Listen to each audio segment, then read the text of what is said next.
nós vamos gravar um vídeo para falar sobre a análise de uma amostra ou uma substância problema que envolve os cátions do grupo 3, os cátions do grupo 5 e alguns ânions. Os cátions do grupo 3 é o chamado grupo do sulfeto de amônio. Os cátions do grupo 5 é o grupo dos solúveis, sódio, potássio e amônio. Então, no caso dos cátions do grupo 3, nós temos alumínio, cromo, ferro 3, ferro 2, cobalto, níquel, manganês e zinco. No caso dos metais de transição, são aqueles que são coloridos. Então, por exemplo, cromo 3 pode ser verde ou uma solução tendendo para um violeta, um azulado. Ferro 3, a solução é alaranjada ou amarelada. Ferro 2, o sólido é um verde bem clarinho, então um verde bem claro, enquanto que a sua solução é incolor, nos parece incolor. Então, é um verde muito claro. Então aqui nós temos a solução de ferro 2. Normalmente é uma solução que nós precisamos prepará-la no momento do uso, porque ferro 2 é muito facilmente oxidado a ferro 3. Então aqui nós temos o ferro 2.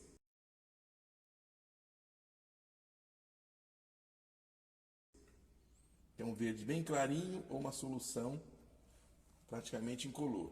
No caso do manganês, a solução nos parece incolor, tá? Mas se nós olharmos aqui o sólido é levemente róseo. Então, uma solução de manganês 2, praticamente incolor. Cobalto já é uma solução róseo. Níquel, verde. E o zinco, incolor. Então, observe que agora nós temos aí, diferentemente dos cátions do grupo 4, magnésio, cálcio, estrôncio, bário, nós temos agora soluções que podem ser, então, coloridas ou amostras coloridas. E como nós fizemos no caso dos cátions do grupo 4, para que nós possamos fazer a identificação dos cátions na presença de ânions, eu preciso fazer uma separação, separar os cátions dos ânions. Por exemplo, o procedimento que nós utilizamos é o extrato com soda. O extrato com soda tem como objetivo precipitar os cátions, os MeX+, e deixar em solução os ânions mais o potássio. Então, no extrato com soda, nós vamos precipitar os cátions dos bivalentes na forma de carbonato e os trivalentes na forma de hidróxido, e deixar em solução os ânions mais potássio. Então, o extrato com soda, nós precisamos, então, trabalhar com uma substância problema em solução ou então a suspensão. Nós vamos deixar o meio levemente alcalino por volta de pH 8 a 9 e em seguida adicionar uma solução concentrada de carbonato de sódio e aquecer em banho-maria por volta de 20 minutos, para que a gente garanta uma precipitação completa dos cátions, dos bivalentes na forma de carbonato e os trivalentes na forma de hidróxido. Quando nós fizermos a filtração, nós vamos separar então os ânions mais potássio, uma solução incolor, e nós vamos ter aqui os cátions precipitados, que terá uma coloração que, dependendo dos cátions presentes, se forem todos, deve ficar um precipitado de coloração amarronzada. Então, o que é que nós precisamos fazer após filtração do extrato com soda? Então, de um lado, nós temos os ânions mais potássio, que é uma solução incolor. Nós vamos acidificar com ácido acético para realizar as identificações. No caso do precipitado, nós vamos fazer a dissolução em HCl, ou então nós podemos pegar diretamente a suspensão, para que a gente possa então fazer a separação e identificação dos respectivos cátions desse grupo.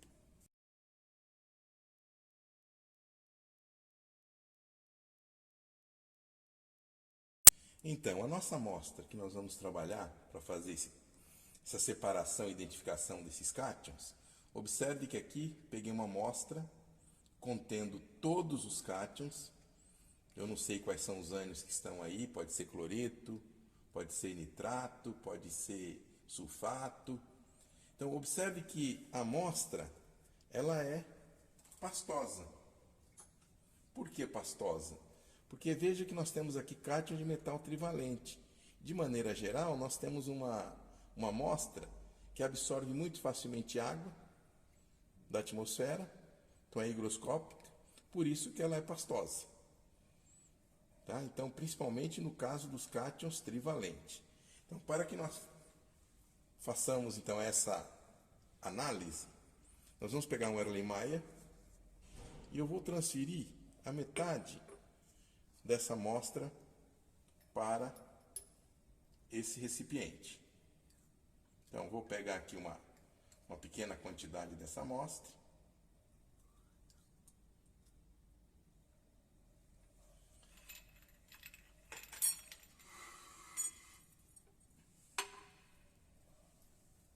Então, transferimos para o Erlenmeyer. Observe que, enquanto isso, eu já deixei um becker contendo água para fervura, porque nós vamos depois, no extrato com soda, fazer um banho-maria. Então, vamos adicionar água. Ele não vai dissolver, obviamente, porque nós temos, devido à hidrólise, nós temos aí algo que é turvo, devido à presença dos cátions trivalentes que hidrolisam. E certamente, se nós formos medir o pH dessa solução, nós temos uma amostra caracteristicamente com pH abaixo de 7. Para que a gente possa fazer o extrato com soda, como nós vamos adicionar carbonato, não se adiciona carbonato em meio ácido. Então nós vamos adicionar algumas gotas de hidróxido de sódio para elevar esse pH por volta de 8 a 9.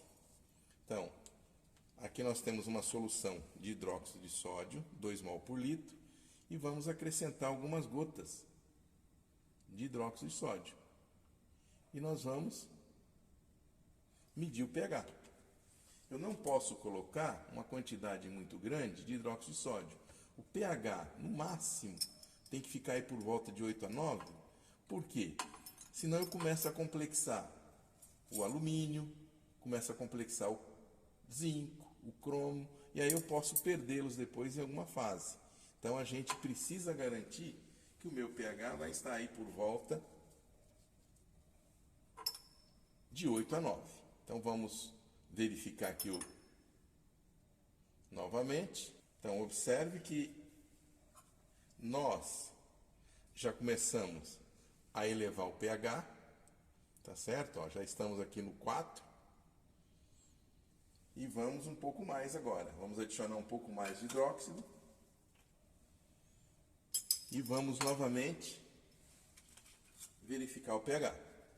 Observe que agora, ó, já estamos no pH 7, tá certo?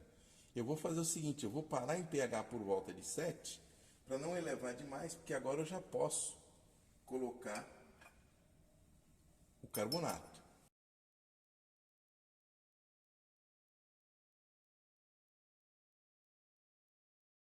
Então nós vamos trabalhar com uma solução de carbonato de sódio concentrada. Então, foi uma solução já preparada para essa finalidade. Em relação ao volume que eu tenho aqui da minha amostra, eu vou colocar por volta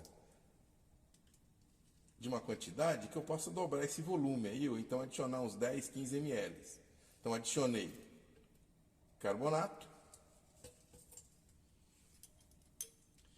Então observe que aí nós já temos as precipitações ocorrendo dos carbonatos dos bivalentes e dos trivalentes.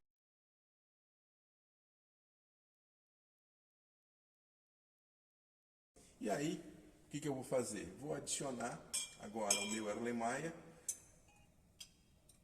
nesse becker que já está sob aquecimento com água, para que eu faça esse aquecimento aí durante pelo menos uns 20 minutos.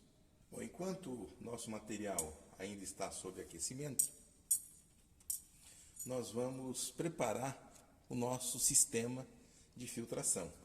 Então, funil de vidro arraiado, haste longa, e vamos recolher o filtrado no Erlenmeyer.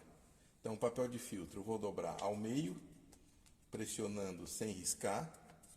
Vou dobrar em quadrantes não iguais, tanto na lateral como na parte superior, tá?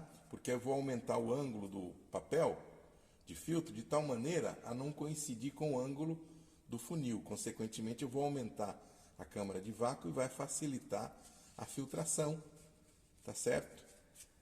Adapto o papel ao funil.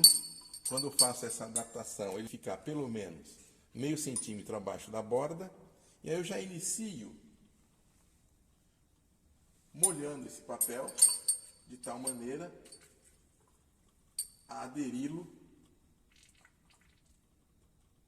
às paredes do funil. Então, posso encher com água. Então, observe, a filtração acaba ficando rápida. Pressiono na parte de cima para que ele fique assentado e ajustado perfeitamente. O ideal é que eu tenha, quando eu ajusto o papel, uma coluna de líquido na haste, porque isso vai me garantir uma filtração mais rápida. Então vamos escoar a água. E agora nós vamos fazer o seguinte: nosso material já está aquecendo há cerca de 20 minutos. Vamos retirar o becker. Fiz uma cinta de papel para que eu possa segurar com mais facilidade o Erlenmeyer, uma vez que ele vem quente. E aí eu vou fazer a filtração. Então, a filtração deve ser feita a quente.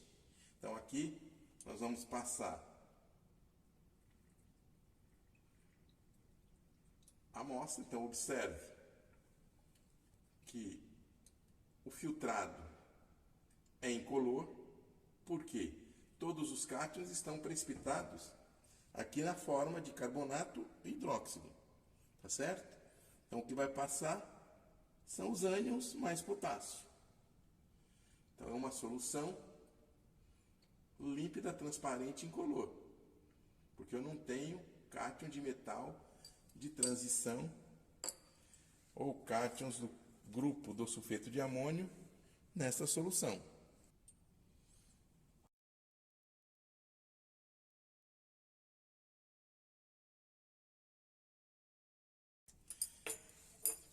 Para fazer a lavagem, utilizamos não água, mas sim uma solução diluída do agente precipitante.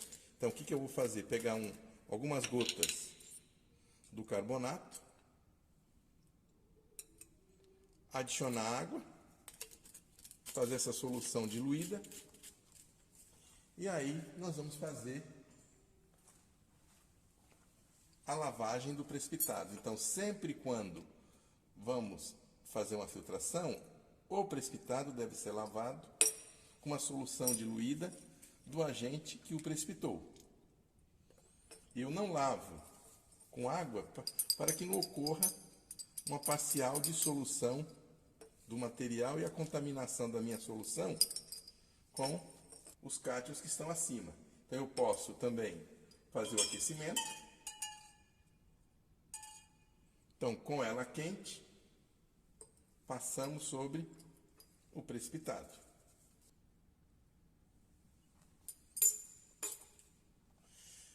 Então, aqui embaixo nós estamos com ânions e potássio, solução incolor. E aqui em cima nós estamos, então, no precipitado, com os carbonatos dos metais bivalentes, como hidróxidos, os cátions trivalentes. Então, enquanto filtra, termina a filtração, tá? Nós já podemos, inclusive, retirar esse Erlenmeyer e colocá-lo para aquecimento, para que eu possa evaporar água e concentrar para facilitar as identificações das espécies que aqui estão. Por exemplo, se eu quiser fazer um teste para saber se existe sulfato na minha amostra, veja, mesmo antes de fazer o aquecimento para concentrar, evaporar o solvente, eu posso pegar uma pequena alíquota, adiciono ácido clorídrico, porque eu preciso eliminar carbonato. Veja que eu trabalhei com excesso de carbonato. E aí nós vamos acrescentar nitrato de bário. Se ocorrer precipitação, é porque a minha amostra tem sulfato. Se não ocorrer precipitação, significa dizer que a minha amostra não tem sulfato. Então, observe, formação de um precipitado branco. Vou garantir que realmente não restou nada de carbonato. Vou adicionar o excesso do ácido. Então, ácido em excesso e o precipitado permanece, ou seja, na minha amostra tem sulfato. Então, um dos ânions eu já identifiquei. Mas para eu poder identificar, por exemplo, potássio ou nitrato ou outros íons, eu preciso estar com essa solução mais concentrada. Então eu vou adicionar o ácido acético para tornar o meio ácido e aí em seguida eu vou fazer o aquecimento para redução de volume. Então agora, uma vez feita a filtração, nós vamos partir para a separação e identificação dos cátions do grupo 3.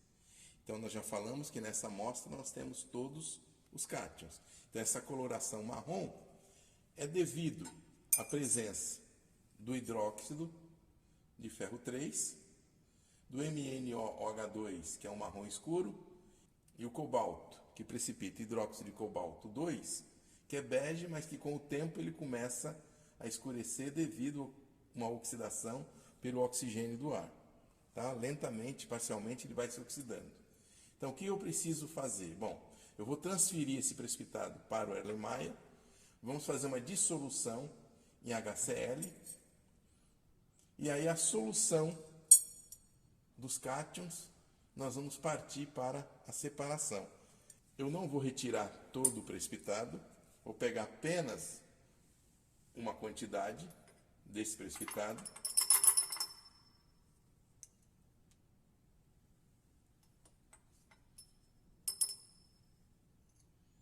então, metade do precipitado eu estou transferindo.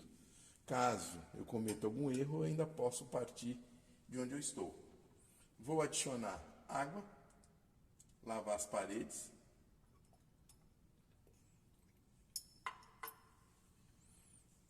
Então, agora, o que nós vamos fazer? Uma vez transferido o precipitado, vamos adicionar algumas gotas de HCl. Então, pouco a pouco, até a gente fazer a dissolução total desse precipitado. Então, HCl, que vai dissolver o nosso precipitado. Eu vou ficar com uma solução líquida, transparente desses cátions. Correto?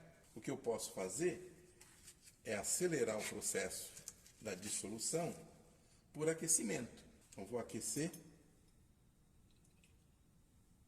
Então, após dissolução, vejam que a coloração é amarelada devido à presença de ferro, uma vez que essa amostra, como tem todos eles, há ferro presente.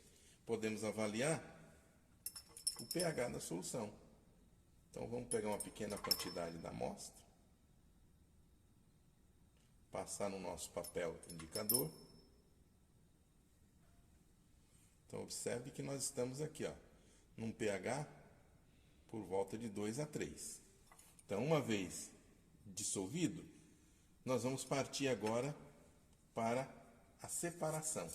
Então, dissolvemos em HCl e nessa dissolução nós temos aí alumínio, crômio 3, ferro 3, ferro 2, manganês, cobalto, níquel e zinco. Então, nós vamos adicionar, para fazer a separação e identificação desses cátions, o excesso de hidróxido de sódio, então a base forte, está aqui, o hidróxido de sódio, e vamos adicionar peróxido de hidrogênio, a água oxigenada. Então, a solução de peróxido de hidrogênio nada mais é do que a água oxigenada. Então, para que a gente tenha certeza de que essa água oxigenada está funcionando, o que a gente precisa é fazer uma verificação. Então, vocês podem pegar uma solução de ferro 2, uma solução de manganês, acrescentar algumas gotas de hidróxido, então manganês 2, adicionar algumas gotas de hidróxido de sódio ou de amônio, vou ter uma precipitação, e se realmente essa água oxigenada estiver funcionando, quando eu adicionar ao meio, vai ficar marrom escuro. Olha lá, ó, a oxidação do manganês 2 a manganês 4. Então, a água oxigenada está ativa. Então, nós vamos adicionar o hidróxido de sódio, porque na presença de hidróxido de sódio, água oxigenada, nós vamos fazer uma fervura de mais ou menos 15 minutos em banho-maria. Nós vamos fazer a filtração, tendo a certeza que nós conseguimos eliminar o excesso de água oxigenada. Então, por que eu preciso eliminar a água oxigenada? Porque tudo aquilo que a água oxigenada faz em meio alcalino é desfeito em meio ácido. Ou seja, a água oxigenada em meio básico, ela oxida crômio 3 a cromato. Ela oxida todo o ferro 2 a ferro 3. O cobalto 2 a cobalto 3. O manganês 2 a manganês 4. O níquel não é oxidado. Então, se eu não eliminar a água oxigenada, numa fase em que eu vou precisar adicionar ácido, tá certo? Então, nessa fase aqui, ó, tudo aquilo que a água oxigenada fez vai ser desfeito. Da mesma forma aqui, ó. Então, eu tenho que garantir, durante essa fervura, que eu consegui eliminar toda a água oxigenada. Tá certo? Então, depois, nós vamos mostrar como é que nós podemos checar se a água oxigenada foi eliminada completamente ou não.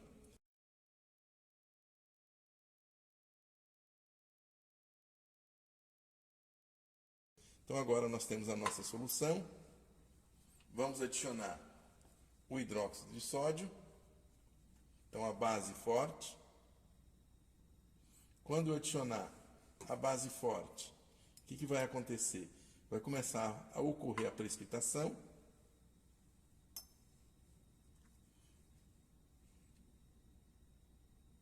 Então, com a pequena quantidade, ó, já dá para perceber sólido no meio. Ó. Adicionar o excesso de hidróxido de sódio.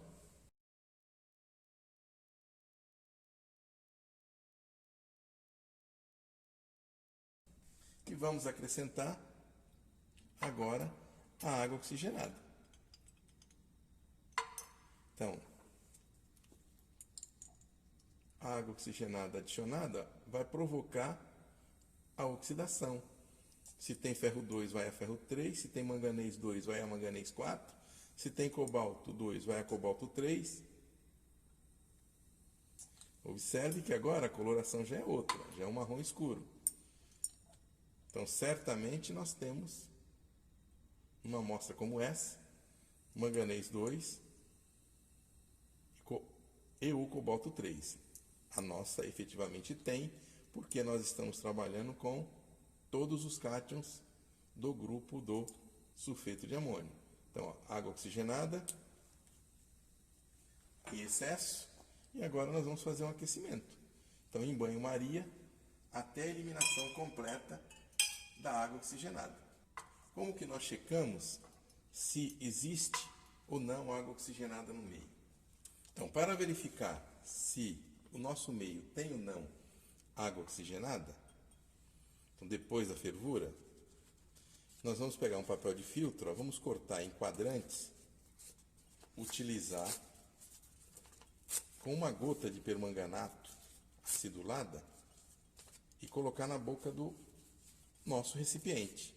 A água oxigenada, ela é vaporizada, entra em contato com o permanganato e descolore rapidamente o permanganato. Então, nós vamos pegar uma solução de permanganato de potássio, ela é 0,02 mol por litro. Eu vou retirar uma pequena quantidade para um tubo de ensaio. Vou adicionar água, deixá-la diluída e algumas gotas de ácido sulfúrico diluído. Então, 2 mol por litro. Vamos adicionar, então, umas 3 gotinhas de ácido sulfúrico diluído, 2 mol por litro, para garantir um meio ácido, porque eu quero a redução do permanganato até manganês 2. Pronto, então aqui está a minha solução para teste. Então, para eu testar, eu vou colocar na boca do recipiente uma gota de permanganato acidulado. Então, meio deixou o papel róseo. Se tiver água oxigenada sendo eliminada, quando cair a água oxigenada, imediatamente, ó, ela descolore o permanganato, ó, completamente descolorido. Então, é o que nós vamos fazer. Então, colocar em fervura. E aí, deixar pelo menos uns 15 minutos. 15 minutos é o tempo suficiente para que haja a eliminação da água oxigenada. Eu tenho que garantir essa eliminação total. Ou seja, depois que ocorrer a fervura, eu vou retirar o material e vou fazer o teste. Então, após aquecimento, vamos retirar o Erlenmeyer do aquecimento e vamos verificar como é que está a nossa amostra. Então, dá para vocês perceberem, ó, que ela é levemente amarelada. Ó. Oxidação de crômio 3 é cromato. E vamos checar se a nossa eliminação da água oxigenada foi completa. Então, eu vou pegar um pedaço de papel de filtro, adicionar aquela solução de permanganato e vamos colocar na boca do nosso recipiente aqui, ó. Ó, não está ocorrendo descoloramento rápido. Não tem descoloramento do permanganato. Logo, nós eliminamos completamente a água oxigenada. Então, permanece o violeta. E certamente, quando a gente faz um aquecimento por volta de 15 minutos em fervura, a gente consegue a eliminação total dessa água oxigenada. Bom, preparamos o nosso papel de filtro e vamos fazer a filtração. Então, em cima, no papel de filtro, ficarão retidos os precipitados de hidróxido de ferro 3, hidróxido de cobalto 3, MnOH2 e NiOH2. Embaixo, desce uma solução contendo aluminato, cromato e zincato. Então, da mesma forma como fizemos anteriormente, como já falamos, sempre quando eu faço uma filtração, O precipitado deve ser lavado com a solução diluída do agente precipitante. Então, algumas gotas de hidróxido de sódio, água. Vou lavar o precipitado, já que ficou um pouco no Erlenmeyer. Dá um leve aquecimento.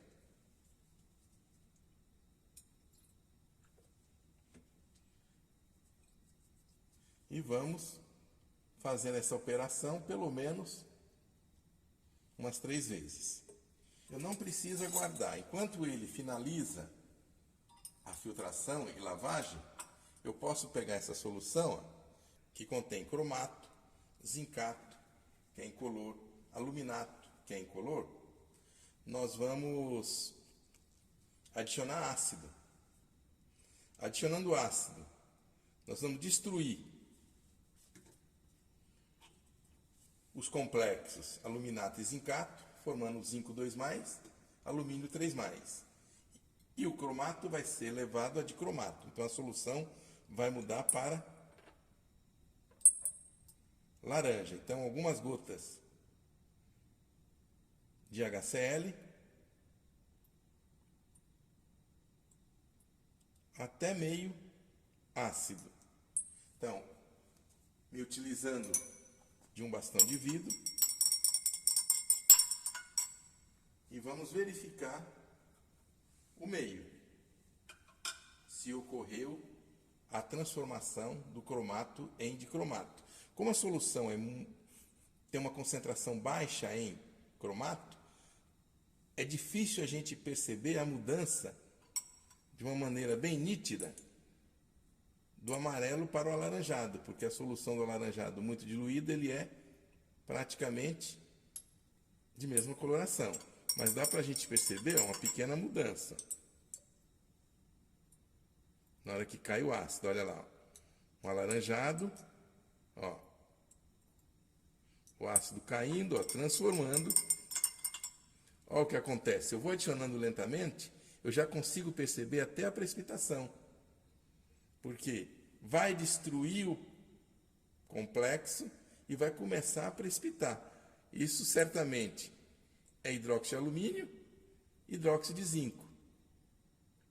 Vamos adicionar um pouco mais. Olha lá, gota a gota. Vou dissolver esse precipitado. Olha a alaranjada. Então observe que eu transformei o cromato em dicromato. Então, após a adição do ácido, nós chegamos no alaranjado correspondente ao dicromato.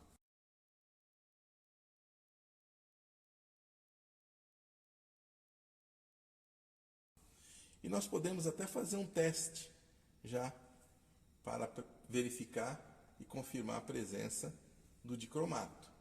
Se eu comprovo a presença do dicromato, é porque na minha amostra tem crômio 3. Então eu vou retirar uma pequena alíquota, vou adicionar na amostra a frio éter, longe do fogo, então já desliguei o bico de Bunsen, éter, formar uma camada etérea. O éter é mais leve do que a água, vai ficar na parte de cima. Então, éter. E aí nós vamos adicionar água oxigenada, que vai levar o dicromato na forma de ácido dicrômico até ácido percrômico. O ácido percrômico, ele é azul e ele é instável em solução aquosa, por isso que nós colocamos éter, porque ele vai se estabilizar na camada do éter. Então, se eu acrescentar algumas gotas ou uma pequena gota de água oxigenada, eu já vou perceber a formação do azul que vai se estabilizar no éter. Então, gota de água oxigenada, olha lá, o azul formando lá embaixo, ó. Agito, e aí ele vai se estabilizar na camada do éter. Então, azul característico da formação de ácido percrômico. E ele, à medida que vai se decompondo, vai formando o crômio 3 embaixo novamente. Então, a decomposição do ácido percrômico volta a crômio 3. Então, já identificamos crômio. E nós vamos fazer o seguinte. Para eu provar a presença de alumínio e de zinco, nós vamos fazer o seguinte. O zinco complexa tanto com base forte como com base fraca, mas o alumínio não. O alumínio só complexa com base forte. Como o alumínio não complexa com base fraca, com hidróxido de amônio, então nós vamos pegar aqui algumas gotas de hidróxido de amônio concentrado, para não elevar demais o volume, e vamos acrescentar essa solução. Então, ácido levou cromato a dicromato. A base vai levar dicromato a cromato. E, consequentemente, no excesso eu vou ter a precipitação do hidróxido de alumínio. Então, agitando, ó, já está amarelo. Vou acrescentar o excesso para garantir que o zinco vai complexar. E o alumínio estará como um precipitado gelatinoso. Se nós não conseguirmos observar logo de imediato, aquece. Porque no aquecimento vai favorecer a formação do precipitado. Então, um pequeno aquecimento, ó, já dá para a gente perceber que isso aqui está turvo. Ó. Nós vamos observar uns flóculos aqui dentro, ó, de hidróxido de alumínio.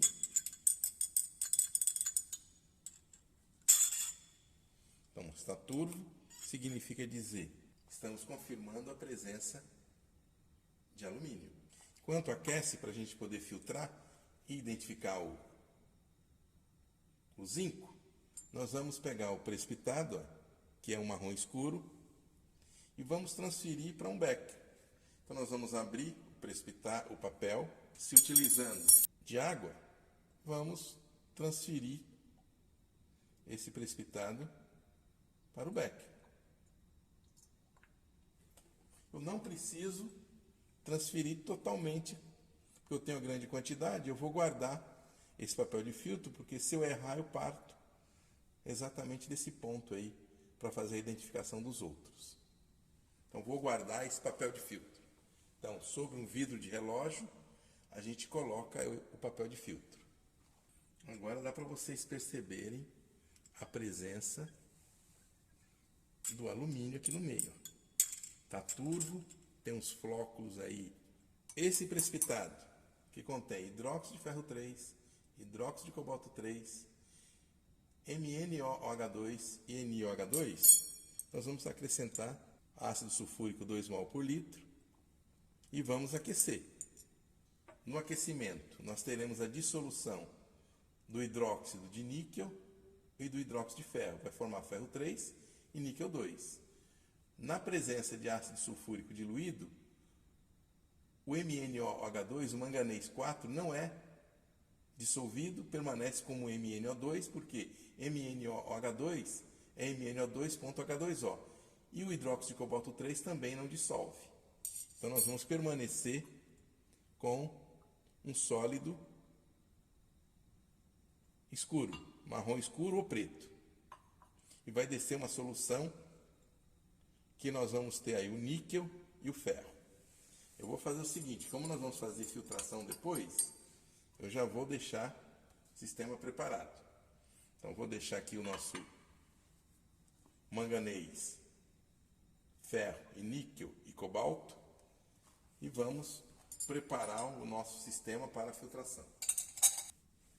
Então, retiramos do aquecimento o becker, que contém cromato, o hidróxido de alumínio e o hexamin zinco. E vamos fazer a filtração.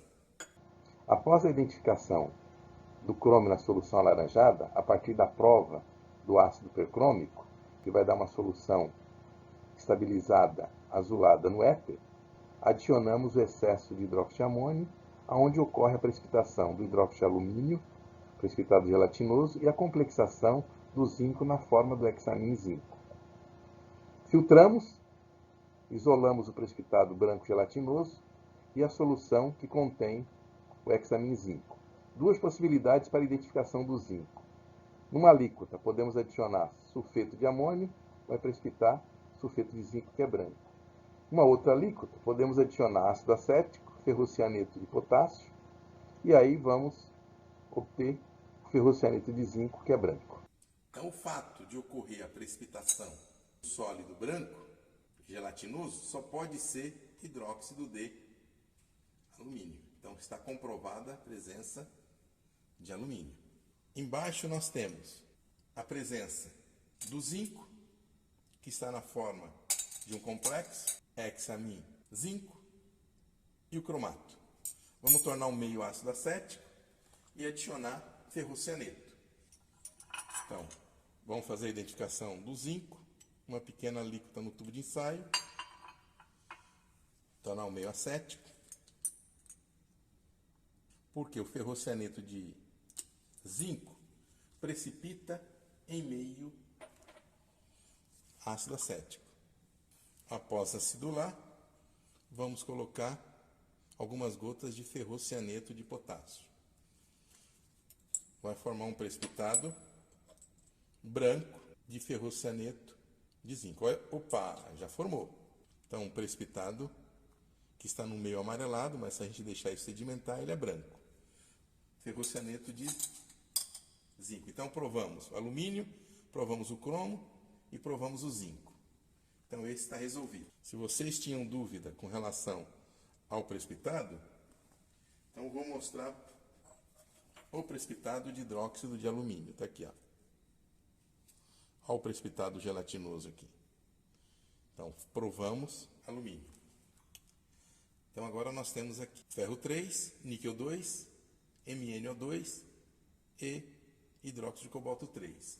Vou fazer um aquecimento para garantir a dissolução do que tem que dissolver e favorecer a filtração. Filtrando a quente, a filtração torna-se mais rápida.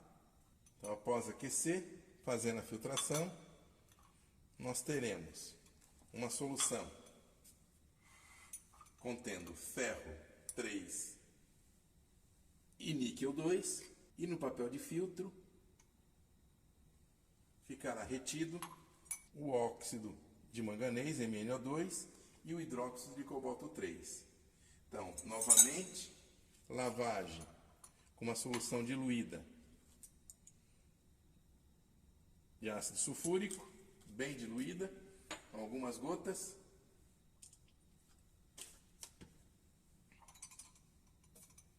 Então, observe a coloração. No filtrado nós temos níquel e ferro. Lavar o precipitado e nós vamos adicionar à solução de ferro 3 e níquel 2 hidróxido de amônio. O que é que vai acontecer quando eu adicionar hidróxido de amônio? Ferro 3 vai precipitar hidróxido de ferro 3 e o níquel vai complexar, formar o tetramin níquel 2, que eu vou identificar com dimetilglioxima. Vai formar um precipitado vermelho maravilha. No papel de filtro nós temos o MnO2 e o hidróxido de cobalto 3. Aqui eu tenho a solução de ferro 3 e níquel 2. Vamos acrescentar excesso de hidróxido de amônio, onde nós vamos garantir a precipitação do ferro e a complexação do níquel. Então, observe, ó, que nós já temos aqui, ó, hidróxido de ferro 3 sendo formado. E no excesso, o níquel complexo. Nós vamos dar um leve aquecimento e filtrar.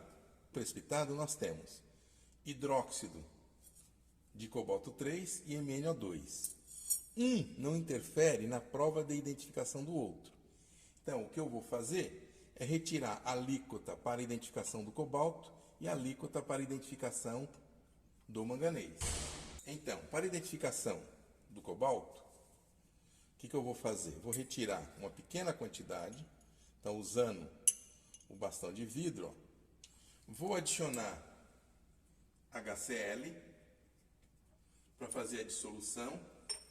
Hidróxido de cobalto 3 não dissolve em ácido sulfúrico diluído, mas dissolve com ácido clorídrico diluído, assim como o MnO2. Então nós vamos acrescentar ácido clorídrico e vamos fazer um pequeno aquecimento aí.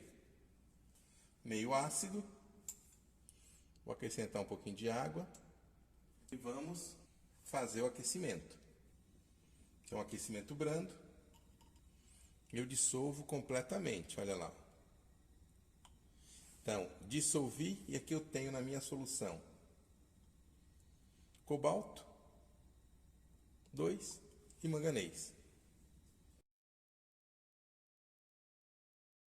E uma pequena contaminação aí de ferro a gente deve ter também.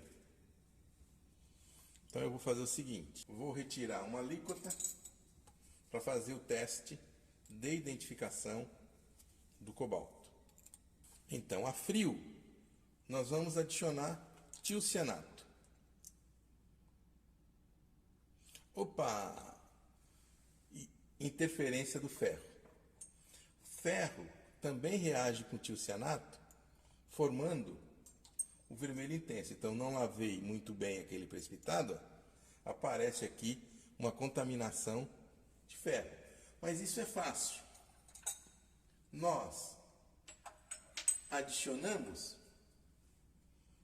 fluoreto. Por quê? O hexafluoro ferrato 3 é mais estável do que o hexatiociano ferrato 3. Logo, eu vou tirar essa interferência de cor, porque eu vou converter o complexo de ferro com hexatiociano ferrato 3 em hexafluoro ferrato 3, que é incolor. Vai me dar a possibilidade da identificação do cobalto. Então, veja que já eliminei completamente a interferência de cor. Então, excesso de fluoreto. Então, dá para vocês perceberem que ela é levemente rósea. Vou acrescentar um pouquinho mais de tiocianato. E para eu poder identificar se realmente tem cobalto nessa amostra, nós precisamos adicionar acetona.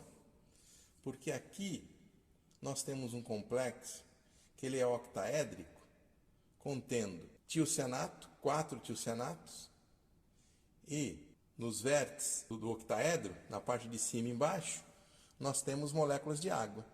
Então nós precisamos retirar essas moléculas de água, porque aí torna-se anidro, o complexo vai formar o H2COSCN 4 vezes.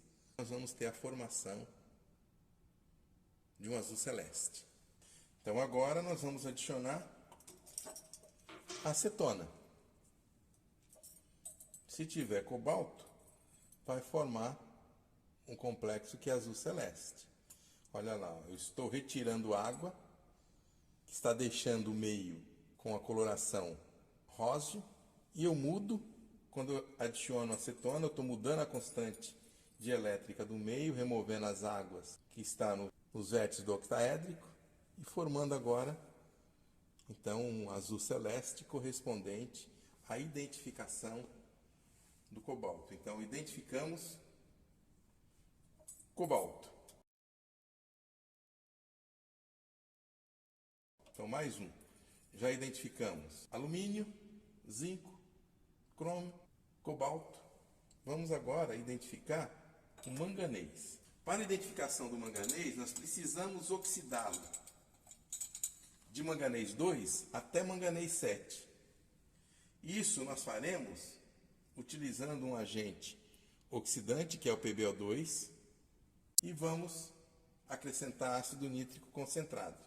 Então, da mesma forma como nós fizemos para o cobalto, eu vou retirar uma pequena alíquota do sólido que aqui está, colocar no tubo de ensaio, adicionar ácido nítrico e PbO2. Colocar um pouquinho de água. Vamos acrescentar PbO2, que é um sólido marrom escuro, em excesso. PbO2. E agora nós vamos adicionar então, ácido nítrico concentrado. Então, uma vez adicionado o ácido nítrico concentrado e PbO2, nós vamos aquecer. Então, segurando com a ponta dos dedos, eu aqueço primeiro a parte de cima, pondo e tirando da chama. O que vai acontecer? PbO2 vai levar, na presença de ácido nítrico, o manganês 4 até manganês 7. Então vai formar um violeta aí. Eu acredito que já foi. Então vou deixar inclinado e vamos olhar a coloração. Violeta, característico da formação do permanganato. Então o manganês 2 também está confirmado. Então vou diluir um pouquinho para a gente perceber. Ó. Violeta característico, ou violáceo, né? Característico de manganês 7. Então o manganês 4 foi oxidado até manganês 7. Se eu identifiquei permanganato é porque a minha amostra tinha manganês 2.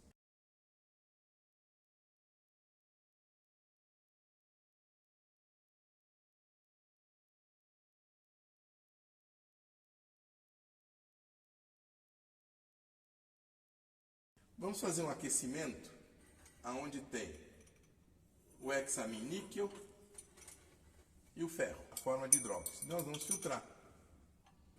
Preparamos o papel, vamos aquecer. Então, em aquecimento, o que é que nós temos aqui?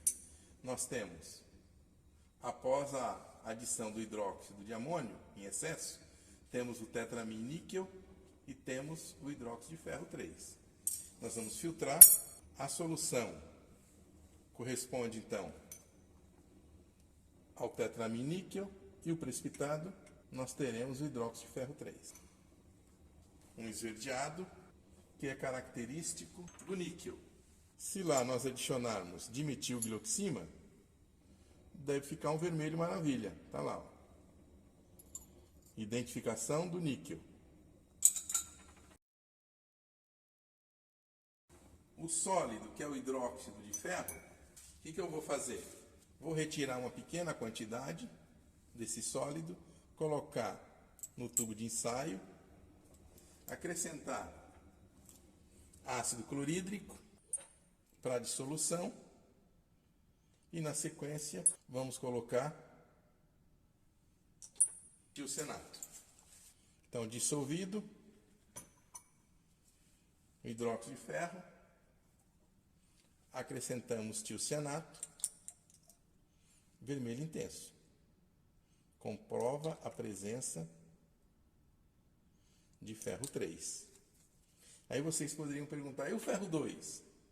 Veja que o ferro 2, no processo de separação, quando nós adicionamos água oxigenada em meio fortemente alcalino, todo o ferro 2 foi convertido a ferro 3. O que interessa é que minha amostra tem ferro. Não importa, eu identifiquei como ferro 3. Mesmo se ele tivesse entrado no início como ferro 2, eu só identificaria como ferro 3. Com isso, mostramos todo o processo envolvendo a identificação de cada um dos cátions presentes. Eu trabalhei com a quantidade maior de amostra apenas para facilitar a visualização na gravação do vídeo, mas eu poderia ter trabalhado com quantidades muito menores. Talvez eu poderia estar trabalhando aí com a quantidade de amostra pelo menos entre 5 a 10 vezes menos. Chegaria nos mesmos resultados. Eu não chegaria numa quantidade tão grande assim como essa aqui de níquel, tá certo? Teria uma pequena quantidade que daria o mesmo resultado. Então, apenas por uma questão de visualização, eu trabalhei com uma quantidade maior. E fiz filtrações, mas eu poderia ter trabalhado também utilizando-se de uma centrífuga para que eu pudesse fazer a centrifugação, sedimentação do precipitado, retirada do sobrenadante E aí eu ia fazendo também todo o processo de separação.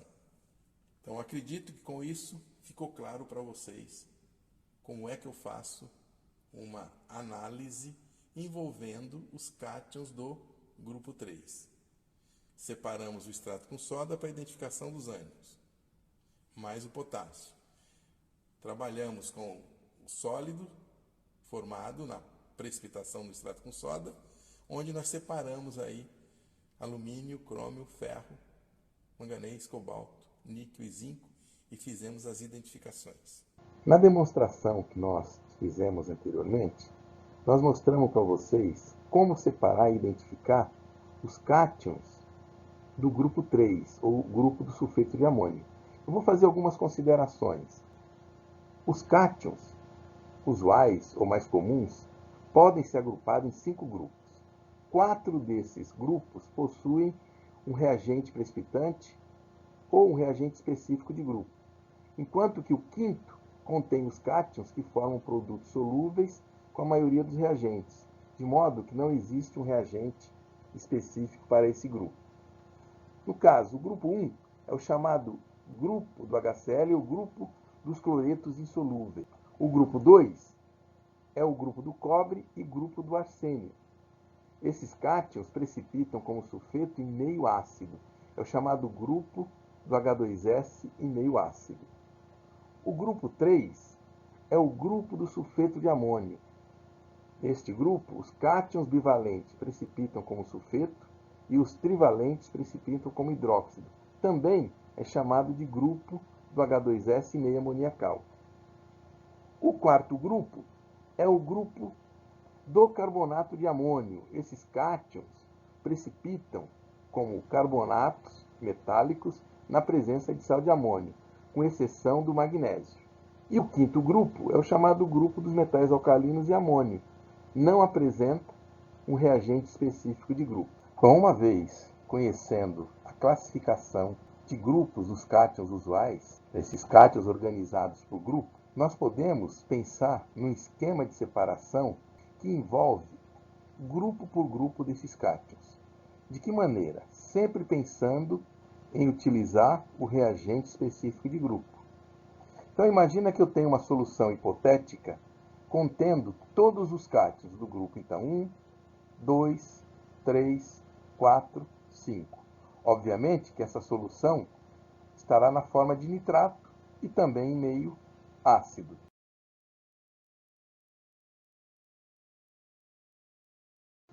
Então, como é que eu faço a separação desses cátions grupo por grupo? Então, obedecendo a ordem de reagentes de grupo, o que nós fazemos? Adicionando HCl, pode ser uma solução 6 mol por litro, nós vamos precipitar todos os cátions do grupo 1 na forma de cloreto, uma vez que todos os cloretos são solúveis, exceto os cátions do grupo 1. Precipitando e filtrando os cátions do grupo 1, eu terei como solução filtrada esta solução contendo os cátions do grupo 2, 3, 4 e 5, que estará na forma de uma solução clorídrica. Esta solução clorídrica, nós vamos ajustar o pH por volta de meio e vamos borbulhar H2S. O H2S vai provocar a precipitação dos cátions do grupo 2, grupo do cobre e grupo do arsênio, na forma de sulfeto. E vai deixar em solução, que eu vou recolher como filtrado, os cátions do grupo 3, 4 e 5. Esta solução clorídrica, nós vamos ajustar o pH por volta de 9, acrescentando hidróxido de amônio, e vamos adicionar o reagente específico de grupo, que é o sulfeto de amônio. Ocorrerá então a precipitação desses cátions do grupo 3, os bivalentes na forma de sulfeto e os trivalentes na forma de hidróxido. Ao filtrar, recolheremos uma solução contendo os cátions do grupo 4 e 5. Esta solução, os cátions do grupo 5, pode conter enxofre coloidal, que passou pelos poros do papel. E, obviamente, que é uma solução que contém sulfeto. Nós precisamos eliminar o sulfeto. E precisamos remover enxofre coloidal. De que maneira fazemos isso? Tornando o meio clorídrico, fervendo a solução, contendo no seu interior papel de filtro picado. O enxofre coloidal vai aglomerar nessa polpa do papel. Ao filtrar, ficará retida no papel de filtro. E à medida que eu estou fazendo a fervura, todo o sulfeto será eliminado na forma de H2S. Eu vou recolher exatamente a mesma solução dos cátions do grupo 4 e 5, só que agora livre do sulfeto e livre de enxofre coloidal. Preciso então agora ajustar o pH para um valor por volta de 9, por adição de hidróxido de amônio, deixar a solução aquecida por volta de 60 graus e vamos acrescentar o reagente de grupo, quem? Carbonato de amônio. Ao adicionar carbonato de amônio, vão precipitar os cátions do grupo 4, apenas cálcio, estronço e bário, porque o magnésio não precipita como carbonato na presença de sal de amônio. Ao filtrar, terei uma solução contendo o magnésio e o potássio. O que nós temos que fazer para separar o magnésio do potássio? Vamos adicionar hidróxido de sódio, a base forte, em excesso, e aquecer a fervura. Nessas condições, o amônio é eliminado na forma de NH3 e ocorre a precipitação do hidróxido de magnésio. E o potássio, que é o cátion do grupo 5, uma vez que eu não vou identificar o sódio aqui, porque eu identifico na amostra sólida pelo teste de chama. Não vou identificar amônio aqui, porque esse amônio foi adicionado durante as separações. E eu eliminei agora no final, ao adicionar hidróxido de sódio. Simplesmente, quando eu colocar na solução contendo potássio, ácido perclórico, mas a uma solução fria, nós vamos conseguir fazer a precipitação do perclorato de potássio, que é um precipitado branco. Com isso, nós conseguimos, então, retirar todos os cátions separadamente, grupo por grupo. Por isso é importante que nós venhamos a conhecer as regras de solubilidade. Então, esse conhecimento das regras de solubilidade nos facilita a separação dos cátions grupo por grupo e depois cátion por cátion dentro de cada grupo. Então, observe que após a separação de cada grupo, o precipitado que foi retirado, como por exemplo grupo 1, grupo 2, grupo 3, grupo 4, eu vou tratar de forma a permitir a separação e identificação de cada cátion do respectivo grupo. Eu acredito que isso tenha ficado claro para vocês, como que nós, então, montamos um esquema geral de separação, grupo por grupo, desses cátions usuais. Então, para finalizar o vídeo, eu quero fazer um comentário em relação ao método que nós utilizamos para a separação dos cátions do grupo 3, que nós apresentamos anteriormente, porque naquele caso nós supomos que não haviam os cátions do grupo 4. Tinha apenas os cátions do grupo 3 e grupo 5. Na sequência normal, onde nós temos todos os grupos, nós nos deparamos, em um determinado momento, com essa situação, onde os cátions do grupo 3 foram precipitados a partir de uma solução de sulfeto de amônio, e aí na separação eu tenho os cátions do grupo 4 e grupo 5. Nessa situação, esses cátions estão, então, os bivalentes como sulfeto e os trivalentes como hidróxido. Então, não tem como, se os cátions do grupo 4 estiverem presentes, eu preciso passar por essa separação envolvendo sulfeto de amônio.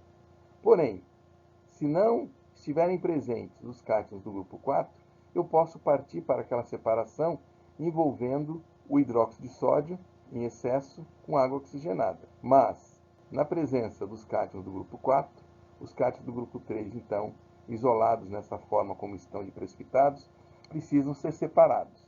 Então, como proceder para fazer a separação desses cátions? Para tal separação, se eu tenho todos eles precipitados, nós precisamos adicionar HCl diluído e aquecer, porque os cátions que foram precipitados em meio amoniacal, sulfeto de níquel e sulfeto de cobalto, após precipitação, ao envelhecer, muda sua estrutura para uma estrutura mais rígida, insolúvel em meio ácido clorídrico. Consequentemente, esse é o fundamento que me permite fazer a separação de níquel e cobalto de todos os outros cátions do grupo 3. Então, a presença de HCl diluído e a quente mantém sulfeto de níquel e sulfeto de cobalto precipitados, mas eu tenho em solução alumínio 3, crômio 3, ferro 2, zinco e manganês. Aí eu vou prosseguir a separação e identificação das espécies. No caso do sulfeto de cobalto e sulfeto de níquel, eu só consigo fazer a dissolução na presença de ácido nítrico concentrado e a quente. Por quê? Eu vou oxidar o sulfeto a sulfato e vou liberar em solução o níquel e o cobalto. A partir do momento que eles estão em solução, eu consigo fazer agora a identificação de cada um deles. Torno o meio amoniacal, adiciono dimetilhidroxima, forma aquele complexo de níquel com dimetilhidroxima, que é vermelho maravilha. Faço a identificação. O cobalto não interfere nessa prova de identificação. Da mesma forma como o níquel não vai interferir na prova de identificação do cobalto. Ou seja, pego a solução, adiciono ácido clorídrico concentrado, tiocianato e acetona. Vai aparecer aquele complexo de hexatilciano, cobaltato, que é azul celeste. Então eu consigo identificar um na presença do outro. No caso da solução, esta precisa ser tratada agora com hidróxido de sódio em excesso, na presença de água oxigenada, que também será adicionada em excesso, e sob aquecimento a fervura. Consequentemente, nessas condições, o ferro 3 precipita como FeOH3, todo o ferro 2 é oxidado a ferro 3 e vai aparecer como FeOH3, o manganês 2 também é oxidado, precipitando na forma de MnOH2, e o alumínio complexa como aluminato, o zinco como zincato, e o crômio 3 é oxidado de cromito, ele vai a cromato. E, consequentemente, eu tenho então agora uma separação que envolve a solução aluminato, cromato, zincato dos precipitados de hidróxido de ferro 3 e MnOH2. Para fazer a identificação de manganês e ferro, eu posso tratar o precipitado com ácido sulfúrico diluído, com aquecimento brando. O hidróxido de ferro 3 dissolve. Ao filtrar, eu pego a solução, trato com ácido clorídrico diluído e tiocianato vai formar o complexo hexatilciano ferrato 3, vermelho intenso. E o precipitado que não dissolveu corresponde ao MnOH2, que vai ser transformado em MnO2. Eu adiciono o PbO2 em excesso, ácido nítrico concentrado, e cuidadosamente eu faço aquecimento. E eu vou ter a oxidação do manganês 4 até o manganês 7, formando permanganato, formando então uma solução violácea. Então, tem a formação de permanganato a partir da oxidação do MnOH2. A solução, se tem cromato, a solução é amarela. Se não tem cromato, ela é incolor. Então, no caso, uma amostra contendo todos os cátions, essa solução sairá então amarela devido ao cromato, que ao ser tratada com HCl diluído, converte o aluminato em alumínio 3, o zincato em zinco 2+, e o cromato vai a dicromato. Na presença de hidróxido de amônio em excesso, o alumínio 3 precipita na forma de um precipitado branco, o zinco complexa como hexamin zinco 2+, e o dicromato volta para cromato. E aí eu posso fazer a identificação do zinco e do cromato, porque um não interfere na prova do outro. Ou seja, se eu adicionar ferrocianeto, eu vou precipitar ferrocianeto de zinco, que é branco. Posso também, numa alíquota dessa solução amarela, adicionar bário, na presença de ácido acético, eu vou precipitar cromato de bário.